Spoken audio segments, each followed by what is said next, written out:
There are families that don't scream, don't hit, don't curse, but they do something crueler. They turn one person into the backup plan for years. When they want to have fun, that person stays behind to handle the hard part. When they want peace, that person is expected to stay quiet and swallow it. And on Thanksgiving, they'll even leave a note cold as an invoice saying, "We went to a show with your brother's family." Consider this your caregiving experience. The target is always the same, the one who's closest, the one who's softest, the one who's been trained to think, fine, as long as grandma's okay. People love to say, family comes first, but if family only means your sacrifice and their comfort, what exactly are you holding on to? Before we dive into today's story, let us know where you're tuning in from. It's always amazing to see where our stories travel. Don't forget to subscribe so you won't miss the next twist in this journey. Now, let's listen to him from the heart. They always call the one who's closest. It was 8:12 in the morning. My coffee had already gone cold, my inbox was swelling with unread messages, and I hadn't even touched the design files that were due by the end of the day. But my brain wasn't on work. Not really. It never fully was anymore. Instead, it was split-fractured by the usual dread that came with waking up to the first buzz of a text from my mother. I live alone in a modest one-bedroom apartment in Asheville, North Carolina. It's quiet, filled with plants I try not to kill and coffee mugs I rarely wash on time. It should have been a place of peace. But when you're the only adult child within a 15-minute radius of your aging grandmother and you're self-employed with a flexible schedule, peace becomes a theory, not a practice. My phone buzzed again. "Stellan, please stop by today. Nona's meds are running low. Also, check her BP log and confirm the Thursday appointment. We'll be tied up all day." Tied up. That's what they always said. I glanced at my hands. They were cracked and dry from years of alcohol wipes and hand sanitizer. I hadn't even realized I'd internalized the caregiver routine until my knuckles started splitting every winter like clockwork. Most families, I think, run on love. Mine runs on delegation. And when they say family duty, what they really mean is, "Stellan will do it." I sighed, threw on a hoodie, and grabbed my keys. The house I grew up in sits just outside Asheville, a pale blue colonial with white shutters and a porch swing that no one has used in 10 years. It's where my grandmother Winona, or Nona, as everyone calls her, lives now. After she broke her hip 2 years ago, my parents insisted it was best she stay with them for supervision. But supervision quickly became surveillance, and that job fell to me. By the time I arrived, the driveway was empty. Of course it was. Mom and Dad had important errands. Evan and Lila, my brother and sister-in-law, were overwhelmed with the kids' schedules. But Nona. She was right where she always was, slumped gently in her armchair by the window, a crocheted blanket pulled over her lap, the television flickering on mute. I did my rounds. Checked the med organizer, restocked her pills for the next few days, reviewed her blood pressure log, scribbled down the upcoming appointments, tossed expired yogurt from the fridge, and wiped the kitchen counter clean. All of this without a single question from anyone about how I was doing. Then came the familiar script. "Stellan, you're the only one who really understands how to care for her," Mom said over the phone when she finally called. "You've always had such a gentle soul." That line, "gentle soul," makes me want to scream. It's not a compliment. It's a code word for "you're the one we can guilt the easiest." When I mentioned I had deadlines, she didn't argue. She just dismissed. "Well, you can work at night, can't you?" I didn't respond. While she talked, I wandered into the living room. Nona was still in the chair, her eyes half closed. "You doing all right today, Nona?" I asked softly. No answer. I stepped closer. She stirred slightly. Her head turned. And then something strange. For the briefest moment, her eyes locked on mine. Not cloudy or lost like usual. Sharp, calculating. Her lips didn't move, but her gaze. It lingered, like she was measuring something in me. I reached for the small black notebook tucked between the cushion and the side of the chair, one I hadn't noticed before.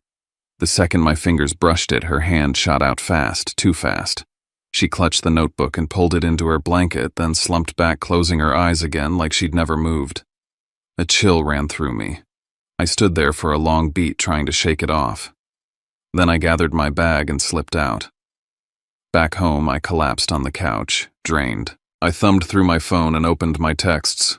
Jules. You alive in there? I tapped back a half-joke. Me barely. I think I got gaslit by a woman in a bathrobe today. She called me instantly. You're not doing great, Jules said after I filled her in. You don't even realize how much this is breaking you down, do you? I'm fine, I lied. I hated how weak it felt to even complain. I was so used to absorbing the weight that saying it out loud made me feel dramatic. Selfish. It's just Thanksgiving week, I told myself. Same as every year. Except as I crawled into bed and set my alarm, my phone buzzed again. 6 missed calls. All from Mom. Something in my chest tightened. This year wasn't going to be the same. I felt it. The call came at 7:03 a.m. I hadn't even brushed my teeth when the screen lit up with her name. Again. Stellan Mom's voice came through sharp, clipped with a note of disappointment. You didn't answer yesterday. I called twice. I was working, I said. Deadlines. A beat of silence. Well, we have exciting news. She continued, shifting gears so fast it gave me whiplash. We're doing something special for Thanksgiving this year. I already knew I wouldn't like whatever was coming next. She launched into it. They'd booked a 3-day trip to New York City Broadway shows, hotel reservations, dinner with old friends. Just the 4 of us, she said brightly. 4, I repeated. Mom didn't miss a beat. Me, Dad, Evan, and Lila. My stomach dropped. So, I'm not invited. You've got something even more important, she replied sweetly. You'll be staying with Nona.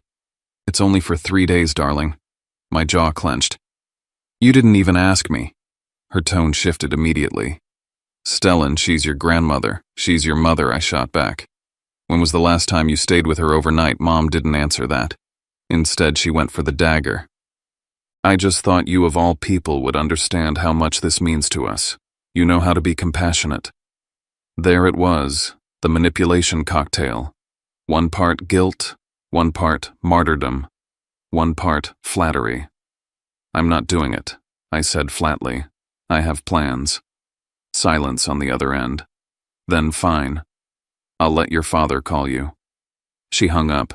I barely had time to process it before my phone rang again. Dad. His voice was calm, measured. Hey, son. I understand you're feeling a bit overwhelmed. You think, we're not asking you to give up your life, Stellan. Just to step in for a few days. It would mean a lot. You've never asked, I snapped. You've always assumed. More silence. Look, he finally said, if 3 days is too much, maybe you could just stop by Thursday morning. She's been asking about you. That stopped me. Not because I believed him, but because of how fast he shifted. Dad was never quick to compromise. If he was offering a smaller ask, it was because there was a bigger setup behind it. Still, I agreed. Cautiously. Morning only, I said. I'm not staying overnight. Of course, he said too easily. That's perfect. After the call, I paced my apartment, restless. Something felt off. Too smooth. I called Jules again. They're baiting you, she said without hesitation. They want you to say yes to the small thing so they can trap you with the big thing. I know, I muttered. But I need to show up, just once. Otherwise, they'll weaponize it for months. Then you show up, she said. But you say this out loud and often. I'm here for a visit. I am not the caregiver this week. Say it until it's in their bones. I nodded, even though she couldn't see me. Thanksgiving morning was 2 days away. I sent a quick text to confirm. Me, I'll swing by Thursday morning for a visit.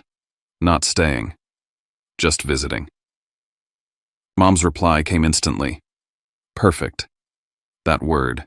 It chilled me more than it should have. Like she'd been waiting for it. Like the plan had already started, and I'd just walked right into it. I woke up early on Thanksgiving morning with a plan so clear in my head it felt laminated. I wasn't staying. I wasn't getting roped into another guilt-laced weekend of silent martyrdom. Just a visit, short, polite, and on my terms. I packed a modest tote, a few pre-cut fruit cups that herbal tea Nona liked with the little lemon bees on the box, her arthritis gel, and a printout of some photos I'd taken on a hike last month. The kind of things you bring when you're dropping in, not setting up camp. The drive back to my parents' house in the Asheville suburbs was quiet. Fog hung low over the Blue Ridge, giving everything a hushed kind of suspense. I pulled into the driveway and noticed the first red flag before the engine was even off. No cars. Not my dad's old Buick, not Mom's CRV. Evan's SUV wasn't there either. I frowned. Maybe they were out grabbing coffee. Or maybe the show started early. Still, it felt off. Inside, the lights were on, but the house was dead silent. No clatter of plates, no smell of stuffing. Just stillness and the faint hum of the refrigerator. "Hello," I called out already, knowing I wouldn't get an answer. I passed through the living room and saw her, Nona. Curled on her usual chair, bundled under a fleece blanket, eyes closed, mouth slightly open. Fragile and small. I froze for a beat, instincts firing. I stepped closer and touched her wrist, warm pulse, steady. Relief. But still something felt rehearsed. I moved to the kitchen, and that's when I saw it. A single sheet of paper sitting square in the center of the island, weighted by the salt shaker like it was trying not to blow away from the truth it held. My stomach turned before I even read it. The handwriting was unmistakably Mom's, those tight, determined loops. It said, "Gone to a show with your brother's family, so we'll let you experience caregiving. Food's in the fridge. No thank you. No hope, this isn't too much." Just that cold, clipped tone that always dressed up manipulation as responsibility. I stood there for a long time, the silence now suffocating.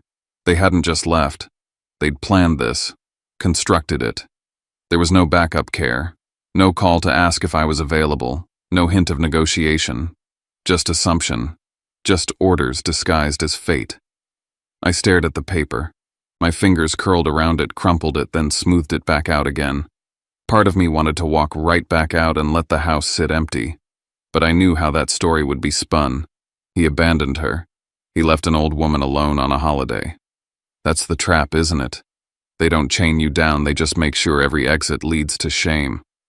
I turned back toward Nona. She hadn't moved. Same blanket, same half-open mouth. I sighed. "Guess it's just you and me today," I muttered, moving to set the tea on the counter. And then movement. In the corner of my eye, something shifted. I turned fully and my breath caught in my throat. She was sitting up. Not groggily, not confused, but with precision. Her back straight, eyes clear. She stood. No wobble, no hesitation. She looked right at me, her voice crisp. "Shall we begin?" I didn't answer right away. I just stared, my mind rewriting itself in real time. Finally, I nodded. My phone buzzed sharp and sudden. I glanced down. Mom. Of course. Her name lit up the screen like a warning siren. She knew. And somehow I knew this was the moment she'd been timing all along. I didn't pick up. I let the phone buzz until the screen went black again. Then I looked at Nona. Really looked. She was fully upright, barefoot, but steady. Her hand braced on the back of the chair for effect more than support. The blanket had slipped to the floor. There was nothing frail in her expression. No fog, no confusion. "You're not—" I started but couldn't finish. She saved me the trouble. "No, I'm not confused. I haven't been in a while." I opened my mouth again, closed it, sat down. She turned toward the hallway. "Lock the door," she said, "then grab your phone. You'll want to take pictures." Of what? Everything. She wasn't kidding. In the kitchen, I snapped photos of the paper with her tea-stained mug beside it, the timestamp on the microwave, the untouched casserole dish in the fridge, the quiet driveway from the front window. I even caught the flashing red dot of the Ring camera by the door, recording a whole day's worth of nothing. When I came back, she was seated again, a worn leather notebook in her lap. I knew that notebook. It was the one I'd tried to peek at weeks ago, the one she'd pulled away like a reflex. She handed it to me. Inside were pages of neatly written entries, dated and underlined, notes about conversations, observations, Direct quotes from my parents, my brother Lila. They think I don't remember, she said. So they talk in front of me, even when they're plotting. She pointed to one entry. October 12th, Marianne says, "We'll go to the show. Stellan will cave if we leave it in his lap." Gordon laughs. Evan says, "Good, maybe it'll knock the city out of him." I read it twice. She tapped the next entry. October 29th. They rehearse the story about dementia. Gordon reminds them to say I get worse in the evenings. Marianne says I'll play along, she likes him. I looked up stunned. "You've been keeping a record." "For over a year," she said. "Ever since I started seeing what they were doing, I let them think I was too far gone. It made them careless." "And the tea?" I asked. "The naps." "Sometimes I was tired," she admitted with a shrug. "But most times I was listening." I flipped ahead. Pages of it. Quotes. Times. What medication she was given and by whom. When they started locking her checkbook in the file drawer. "They're trying to get guardianship," she said. Or at least that was the plan. "Gordon's been talking to a lawyer." My skin prickled. "What for?" "To sign over power of attorney. But they need me confused. Or better yet, gone." It hit me then. The show wasn't about the show. It was a smokescreen. A chance to catch me in the act, to let them come home to whatever narrative they needed. "He's not stable," he lashed out. She got scared. "We need to step in for her safety." I sat back. "So what now?" She reached into the cushion beside her and handed me another list. 3 steps. Simple. Chilling. Step 1. Document everything. The note, the house, her clarity, the carless driveway. Check. Step 2. Call your mother. Calmly. Tell her she has 1 hour to return. Don't yell, don't plead. Just a deadline. Give her the chance to make the right call. Step 3. If they return and start spinning stories, don't argue. Don't try to win. Let them hang themselves on their own words and call the elder care ombudsman. You want me to threaten them with legal action? I want you to remind them they're not invisible. I stared at the list. 3 lines. Years of exhaustion condensed into a single page. I picked up my phone again. Dialed. Before pressing call, Nona reached out and pressed her palm over my wrist. "Say only 3 sentences," she said softly. "Keep them short. Keep them sharp. Time is the only thing that scares them now." The phone rang. Once, twice. Then I heard her voice, and I was ready. I dialed. The phone rang once, then again. My thumb hovered over the speaker icon, but I kept it at my ear.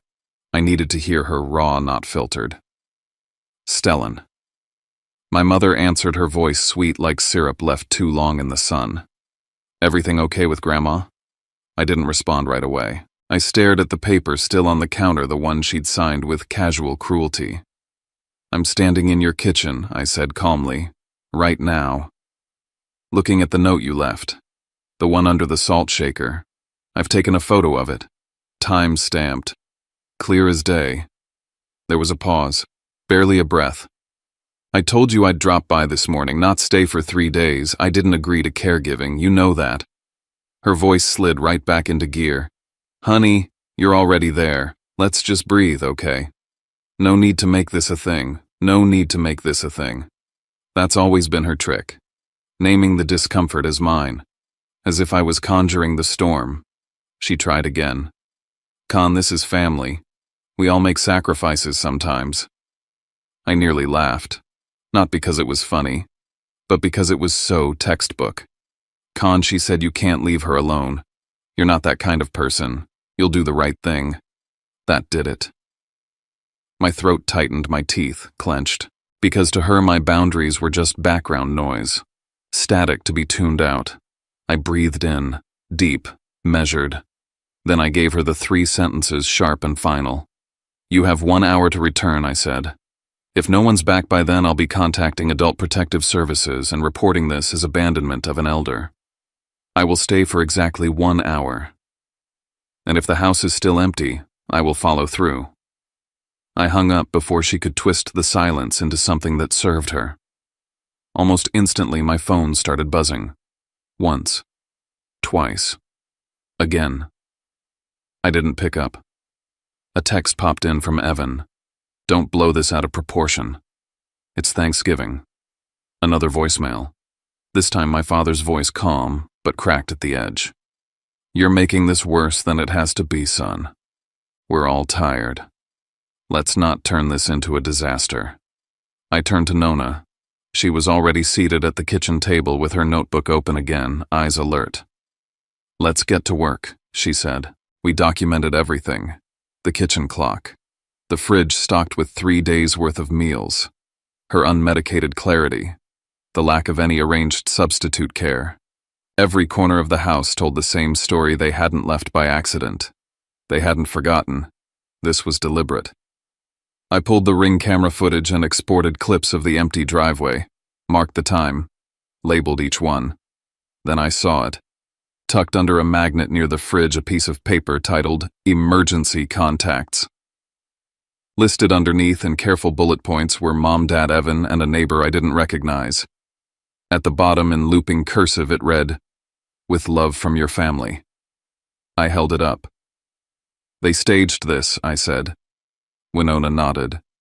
Of course, if anything went wrong they'd tell people they prepared. That they left love, and you'd be the one who panicked, who made it dramatic. It wasn't about care. It never was. It was about optics, control. Guilt leveraged as a leash. They're protecting their narrative, I muttered. They always have been, she replied. The clock ticked. 20 minutes passed, then 40. At 49 minutes, my phone lit up again. Dad. This time I answered. We'll be there soon, he said. I'll swing by in a bit. Your mom's still at the venue with Evan and Lila, but I'll check in, just him. Not them. I could see it clearly. They were trying to create just enough presence to avoid legal heat, just enough to blur the lines. I stepped onto the front porch as his car rolled into the driveway. He got out slowly, hands in jacket pockets like he had nothing to hide. He offered a tight-lipped smile. Stellan. I didn't move. I'm not here to argue, he said. Just wanted to make sure everything's all right. How long are you staying, I asked. He hesitated. Not long. Just checking in. Of course. They were trying to touch base without ever taking responsibility. Inside, Nona handed me a list. Times. Names. The paper from the fridge. A fresh cup of tea. Keep it all, she said. They don't fear your anger. They fear your evidence. As Dad left, offering a vague, we'll talk later, I stayed on the porch until his car disappeared. Back inside, Nona said quietly, It's time for part 2. I looked at her. You're not going to argue anymore, she said. You're going to leave. And you're going to do it in a way that leaves them no time to rewrite the story. She led me to her bedroom. I'd barely been in there since I was a kid, the room where bedtime stories once echoed and the curtains never changed. She moved slowly but with purpose, going to the tall dresser near the window. From the bottom drawer beneath a pile of wool scarves, she pulled out a thick manila envelope and handed it to me. For 2 years, she said, I've been waiting for the right moment. I opened it. Inside, a cognitive evaluation signed by Dr. Elkins dated 6 weeks ago. Patient is lucid, stable, capable of all legal decision-making. A letter from an elder law attorney confirming active counsel. A copy of a last will and testament notarized. Several printed documents with scribbled notes and timestamps. I unfolded the will first. She'd named me primary beneficiary, with full explanation. To Stellan, my only grandchild, who saw me as a person, not a burden, who stayed not out of duty, but love. I looked up, stunned.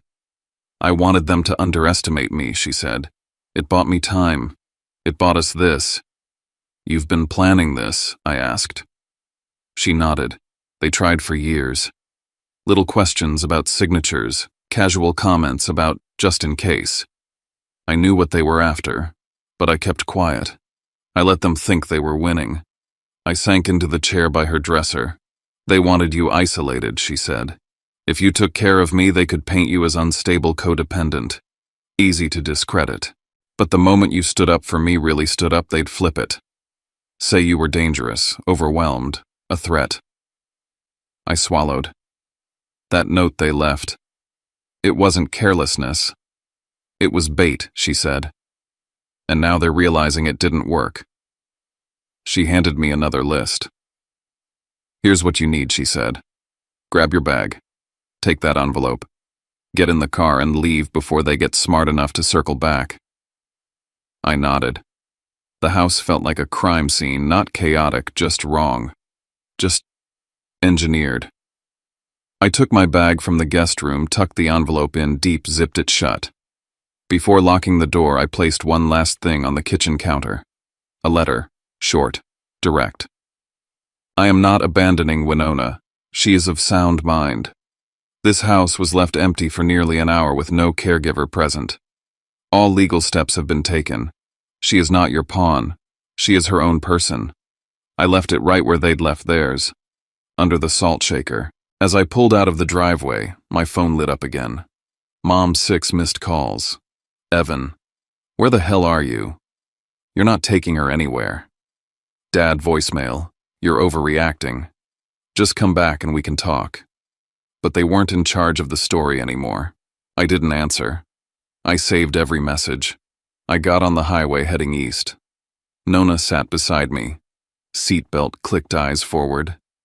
Then she said softly, like a quiet prophecy, 3 days from now they won't be looking for you in this house anymore.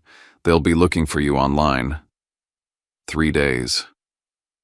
That's how long it took for silence to turn into sirens. Winona and I didn't speak much during those days in Sanibel. We didn't need to. There was a rhythm between us, light meals, beach walks. Her hands folded in her lap as she listened to the waves while I sat nearby cataloging everything, screenshots, voicemails, timestamps. Every missed call, every manipulative text, every half-hearted, "Where are you?" left dangling on the edge of guilt. You need to let them speak, she told me, eyes closed. Voice steady. Not to you. To the world. People tell the truth when they're panicked, they just don't mean to. On the morning of day 3, I woke to the sound of waves and war.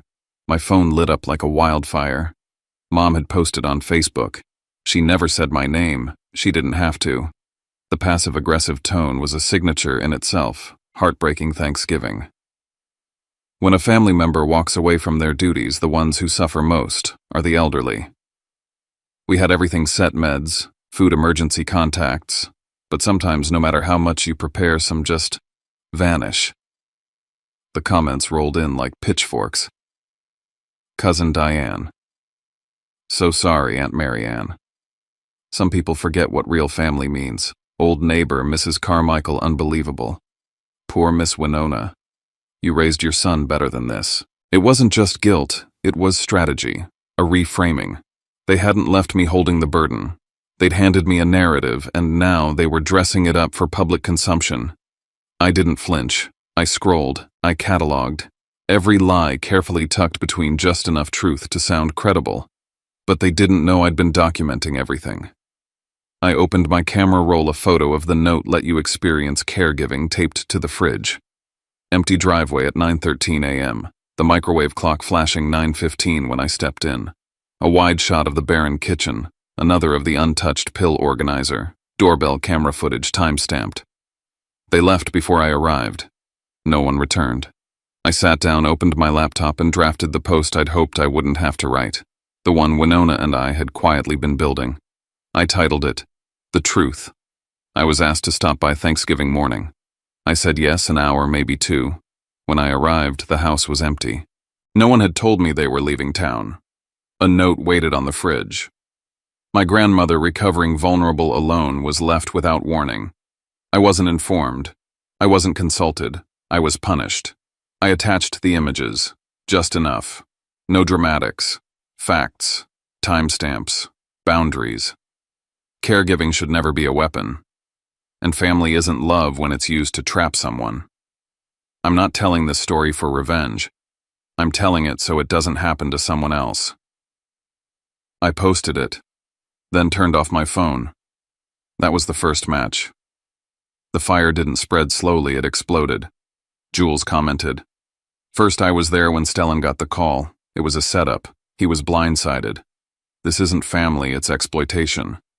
Within hours, the post was being shared by people I didn't know. Others, caregivers, estranged children, volunteers added their own stories. Groups from outside Asheville picked it up. Blogs reposted. A local news account DM'd me. And suddenly I wasn't just dealing with my family. I was holding a mirror up to a society that hides manipulation under the banner of tradition. Then came the backlash. My father sent a cold, calculated email. Your recent actions are concerning. We ask that you stop misrepresenting the family. This emotional reaction is not only immature, it borders on defamation. Please consider your mental state before continuing. Translation: We're losing control. Let's question yours. Then Evan texted me, delete the post, or I swear to God you won't have a place in this town. We'll make sure of it. That was the moment I realized they were shifting tactics. No longer denying what they'd done now, they were attacking who I was, undermining my stability, planting seeds. Next came the accusation. We're worried about Mom. We don't think she's fully aware of what's going on. It's not safe for her to be moved around like this. Mom again. A new post. Heavily veiled, but insidious. Elderly individuals deserve safety and familiarity. It's heartbreaking when they're taken without clarity. We pray for peace and understanding. I stared at it. They were trying to paint me as someone who'd taken advantage of an old woman. Winona didn't flinch. She handed me her phone. Record me, she said. I did. In her own words, she stated the date, the location, her name. She stated that she was mentally sound, had chosen to come with me, and was aware of all implications. This isn't just a vacation, she said into the camera. This is a refuge. And I'm here because I chose to be, not because anyone tricked me. That afternoon, another bomb dropped, this time from Mom herself. A new Facebook post, we owe our son an apology. We didn't think through what we were asking. We crossed a line. We tried to make up for it with explanations instead of accountability. We're sorry. I stared at the screen. At first, I felt a pang of something. Hope, maybe. Then Winona, seated across from me on the balcony, sipped her tea and said quietly, I called her. Told her I had a medical evaluation scheduled. Told her everything I remember. She's not apologizing out of guilt, sweetheart. She's apologizing because she doesn't want a subpoena. I nodded. The timing made sense. The tone was familiar, measured, strategic. The kind of apology that tastes like ash when you say it out loud. The next morning, I got another email from my father. Despite your mother's words, you need to reflect. You won't be welcome at any family gatherings moving forward. We hope you find peace. And that's when it clicked. They weren't sorry. They were scared. They weren't reconciling. They were containing. So I made my decision. I called Jules. I'm done reasoning. They're playing chess with people's lives. I'm not moving pawns anymore. What are you gonna do? I'm getting a lawyer. She was silent for a beat. Then softly, good. As I booked my return flight to Asheville, I didn't feel triumphant. I felt clean. For the first time in years, I wasn't reacting to their story. I was writing mine. I landed back in Asheville just after noon, the cold sharper than I remembered. It wasn't just the weather, it was the shift. The city didn't feel like home. It felt like a crime scene waiting for a headline. I didn't go to my apartment. I went straight to the lawyer's office. David Linwood was calm, surgical. He didn't waste time with pity. I handed him the manila envelope Winona had given me, evaluations, revised will photos, timestamps. He didn't flinch. Just nodded once, then asked for access to my phone. Forensics will mirror it, he said. We don't post anything else. We don't talk to them directly. From now on, everything goes through me. Finally, someone on my side who spoke their language. Back at the hotel, I found myself replaying the voicemail I'd ignored the night before. It was from Lila. Hey, it's me. I know you probably hate me right now, but Evan's getting serious. He mentioned lawyers, too. He says you're exploiting your grandmother and that you've stolen legal control. I don't know what's true anymore, but I just thought you should know what he's planning. I stared at the wall. The gall. The sheer audacity of trying to flip the narrative after leaving a sick woman alone with a sticky note and a half-stocked fridge. But that's when it hit me, of course, they were doubling down. They had to. Because if what I held was true, they didn't just look bad, they looked criminal. I checked my email. The lab report had come in. Winona's cognitive assessment dated, signed, confirmed. No signs of dementia. Fully competent. And right under that, a scanned copy of a medical form from 3 months ago, one I'd never seen. It was a record of bruising on her left arm, logged by her physical therapist. Patient noted mild pain, said it was from being grabbed too hard. Suddenly, it wasn't just about abandonment. It was about force and neglect and silence. I called David. "You need to report that to Adult Protective Services," he said flatly, "today." I knew he was right. But before I could respond, another call buzzed in Mom. I froze. Let it ring. Then again. Then again. On the 5th ring, something in me cracked. I picked up. Her voice was composed. Too composed. "Stellan," she began. "You don't have to do this." I didn't answer. We all said things we didn't mean, she continued. "But dragging this into legal territory, do you know how that makes us look?" "I'm not dragging," I said. "I'm documenting." There was a pause. Then she dropped her tone into something colder. "You think you've won because of a few signatures and photos. You're hurting your father. You're dividing this family." I almost laughed. "You divided this family when you turned a sick woman into a pawn." Silence again. Then the line went dead. I exhaled, heart pounding. That night I filed the official report. I attached the bruising form, the note on the fridge, the emergency contact sheet written like a script. I listed every missed call, every voicemail, every threat. David would handle the next steps. But deep down I knew. This wasn't just going to be court documents and quiet settlements. They were going to come after me in ways paper couldn't catch. And I had to be ready. Sometimes after a story like this, what stays with us isn't the shock or the conflict, but the quiet question it leaves behind. How many people are carrying responsibilities they never agreed to simply because they were the closest, the kindest, the easiest to rely on? When we listen closely, we realize this isn't just one family's story. It's about boundaries, dignity, and the fragile line between care and control.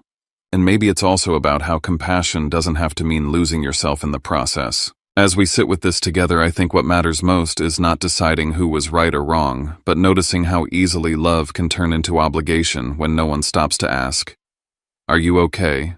We don't all get the chance to rewrite our family roles. But we do get moments, small, trembling moments, where we choose honesty over silence and self-respect over habit, even when that choice costs us something. If this story stirred anything in you, and if you feel like sharing Banco the Jelai Vai Dong o Fan Bin Luan. Not to prove a point, not to explain yourself, just to be heard. And if you'd like to stay with us, listening to more stories like this, consider subscribing. Think of it as joining a quiet community where we slow down, listen, and carry these moments together. Kam on ban jan ngoy lai jen kroi. Take care of yourself and of each other. We'll meet again soon.